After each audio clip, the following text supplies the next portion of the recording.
Fala galera, beleza? Aqui é o Gustavo, espero que todos estejam bem. Vamos dar sequência à leitura do livro de Salmos aqui na Bíblia de Estudo Max Lucado. Hoje... deixa eu ver aqui... é o 70 e 71, nós lemos ontem. Então hoje é o Salmo 72... até aqui, e a nota lateral, que se refere somente a ele hoje, tá? Só que nós vamos dar ênfase a uma certa palavra que é dita com frequência aqui nesse salmo, tá?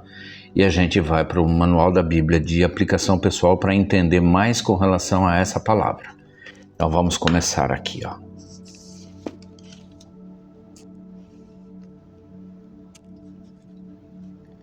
Salmo 72 de Salomão. Reveste da tua justiça o rei, ó Deus, e da tua retidão o filho do rei, para que ele julgue com retidão e com justiça os teus que sofrem opressão. Que os montes tragam prosperidade ao povo e as colinas o fruto da justiça. Defenda ele os oprimidos no meio do povo e liberte os filhos dos pobres. Esmague ele o opressor, que ele perdure como o sol e como a lua por todas as gerações. Seja ele como chuva sobre uma lavoura ceifada, como aguaceiros que regam a terra. Floresçam os justos nos dias do rei, e haja grande prosperidade enquanto durar a lua. Governe ele de mar a mar, e desde o rio Eufrates até os confins da terra. Inclinem-se diante dele as tribos do deserto, e os seus inimigos lambam o pó. Que os reis de Tarsis e das regiões litorâneas lhe tragam tributo. Os reis de Sabá e de Sebá lhe ofereçam presentes. Inclinem-se diante dele todos os reis e sirvam-no todas as nações. Pois ele liberta os pobres que pedem socorro, os oprimidos que não têm quem os ajude. Ele se compadece dos fracos e dos pobres e os salva da morte. Ele os resgata da opressão e da violência, pois aos seus olhos a vida deles é preciosa. Tenha o rei vida longa, receba ele o ouro de Sabá, que se ore por ele continuamente, e todo dia se invoquem bênçãos sobre ele. Haja fartura de trigo por toda a terra, ondulando no alto dos montes. Floresçam os seus frutos como os do Líbano, e cresçam as cidades como as plantas do campo. Permaneça para sempre o seu nome, e dure a sua fama enquanto o sol brilhar. Sejam abençoadas todas as nações por meio dele, que elas o chamem bendito. Bendito seja o Senhor Deus, o Deus de Israel, o único que realiza feitos maravilhosos. Bendito seja o seu glorioso nome para sempre. Encha-se toda a terra da sua glória. Amém e amém. Encerram-se aqui as orações de Davi, filho de Jessé. Vamos à nota lateral.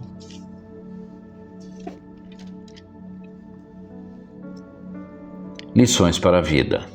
Localize-se. Salomão pediu a Deus que concedesse sabedoria a seu filho em sua oração.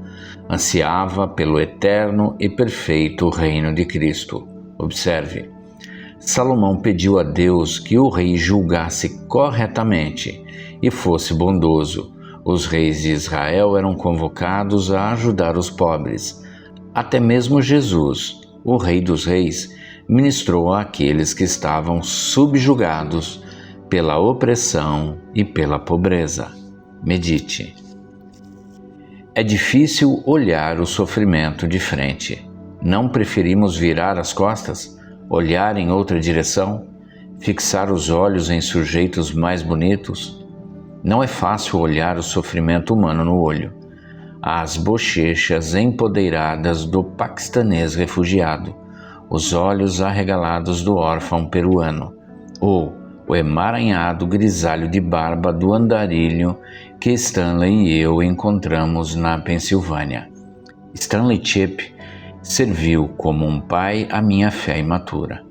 Ele era 30 anos mais velho e abençoado com um nariz aquilino, lábios finos, uma orla de cabelos brancos e um coração tão grande quanto a região centro-oeste do meu país. Em seu cartão de visitas, que ele dava para quem pedia e para quem não pedia, lia-se simplesmente Stanley Chip, seu criado. Passei meu primeiro ano pós-faculdade sob sua tutela. Em uma de nossas viagens, acabamos indo a uma conferência em uma pequena igreja na zona rural da Pensilvânia. Eu e ele éramos as únicas pessoas no prédio quando um andarilho com um forte cheiro de álcool bateu à porta. Ele recitou o seu discurso de vítima. Super qualificado para o trabalho, desqualificado para a aposentadoria. Perdeu a passagem do ônibus, dor nas costas, seus filhos no Kansas não se importavam com ele. Se as oportunidades ruins fossem rock and roll, aquele camarada seria o Elvis. Cruzei os braços, dei uma risadinha e olhei para Stanley com um olhar de dá uma olhada nesse cara. Stanley não olhou para mim.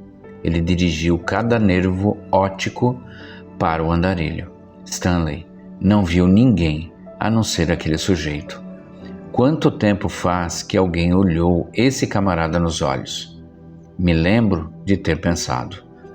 A saga cheia de sinuosidades finalmente parara e Stanley levou o homem à cozinha da igreja e lhe preparou um prato de comida e um saco de mantimentos. Enquanto o observávamos partir, Stanley piscou, deixando cair uma lágrima, e respondeu ao meu pensamento não dito. Max, sei que provavelmente ele mentiu, mas e se apenas uma parte da história for verdade? Nós dois vimos o homem, eu vi através dele. Stanley viu dentro dele. É algo fundamentalmente bom ter tempo para ver uma pessoa. Aplique. Você segue o exemplo de Jesus? Dedica-se aos pobres? Nesta semana, encontre uma maneira de ajudar alguém material e pessoalmente. Leve-o para comer fora, anonimamente. Dê uma sacola de alimentos. Ajude-o a consertar o carro. Espere uma oportunidade. Então vamos lá. Vamos à leitura, que eu separei, que eu acho que tem a ver um pouco com esse texto. Bem, a palavra que eu achei interessante compartilhar com vocês é a gente dar uma olhada, fazer um breve estudo aqui no Manual da Bíblia de Aplicação Pessoal, é com relação à compaixão, que é auxílio, cuidado, entendimento. Quão importante é a prática da compaixão? Leitura bíblica, Marcos 5, 21 a 43. Vamos lá. Marcos, já abri no lugar certo. 5, 21 a 43. Marcos 5, 7. Começando aqui, ó. Então vamos lá. 21 a 43. O poder de Jesus sobre a doença e a morte.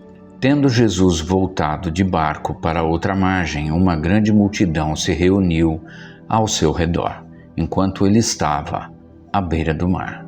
Então chegou ali um dos dirigentes da sinagoga, chamado Jairo. Vendo Jesus, prostrou-se aos seus pés. Ele lhe implorou insistentemente: minha filhinha está morrendo. Vem, por favor, e impõe as mãos sobre ela, para que seja curada e viva. Jesus foi com ele. Uma grande multidão o seguia e o comprimia. Estava ali certa mulher que havia 12 anos vinha sofrendo de hemorragia. Ela padecera muito sob o cuidado de vários médicos e gastara tudo o que tinha, mas em vez de melhorar, piorava. Quando ouviu falar de Jesus, chegou por trás dele, no meio da multidão, e tocou em seu manto, porque pensava: se eu tão somente tocar em seu manto, ficarei curada. Imediatamente cessou sua hemorragia e ela sentiu o seu corpo que estava livre do seu sofrimento.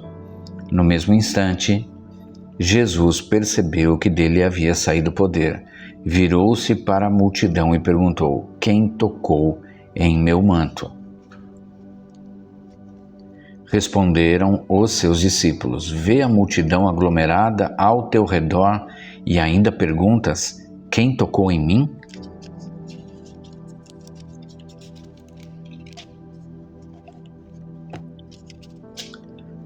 Mas Jesus continuou olhando ao seu redor para ver quem tinha feito aquilo. Então a mulher, sabendo o que lhe tinha acontecido, aproximou-se, prostrou-se aos seus pés e, temendo de medo, contou-lhe toda a verdade. Então ele lhe disse: filha, a sua fé a curou. Vá em paz e fique livre do seu sofrimento. Enquanto Jesus ainda estava falando, chegaram algumas pessoas da casa de Jairo, o dirigente da sinagoga. Sua filha morreu, disseram eles. Não precisa mais incomodar o mestre. Não fazendo caso do que eles disseram, Jesus disse ao dirigente da sinagoga: não tenha medo, tão somente creia. E não deixou ninguém segui-lo, senão Pedro, Tiago e João, irmão de Tiago.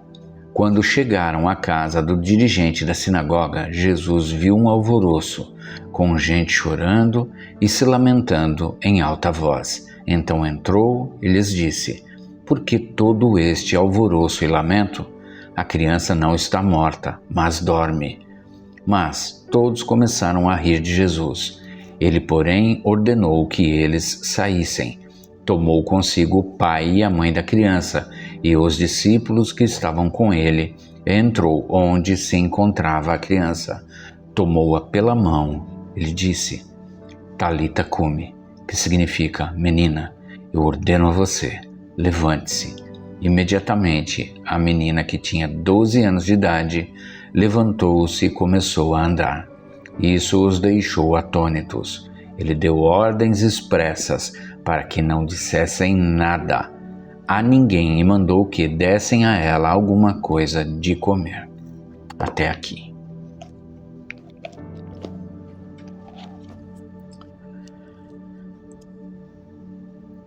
Jesus demonstrava compaixão.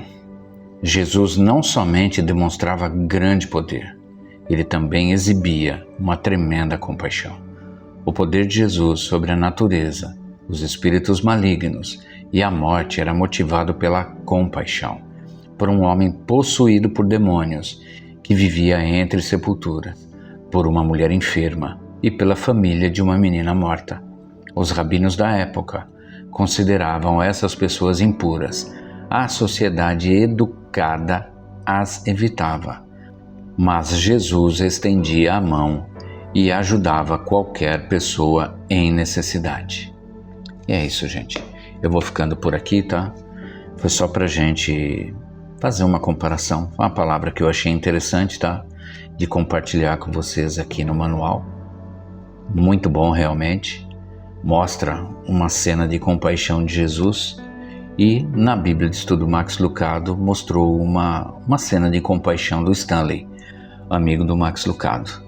Que nós tenhamos o mesmo sentimento que Jesus teve, tá? Que Stanley teve. Que nós tenhamos Jesus como exemplo do que foi lido por aqui. Que nós tenhamos o coração mais aberto com relação aos cuidados que as pessoas que estão à nossa volta às vezes precisam. E que a gente tome sempre Jesus como modelo. E é isso, gente. Chegamos ao final aqui da leitura, acho que do capítulo 72 do livro de Salmos. E amanhã a gente retorna para a leitura. Eu espero que todos tenham uma excelente tarde, que Deus abençoe a vida de cada um de vocês.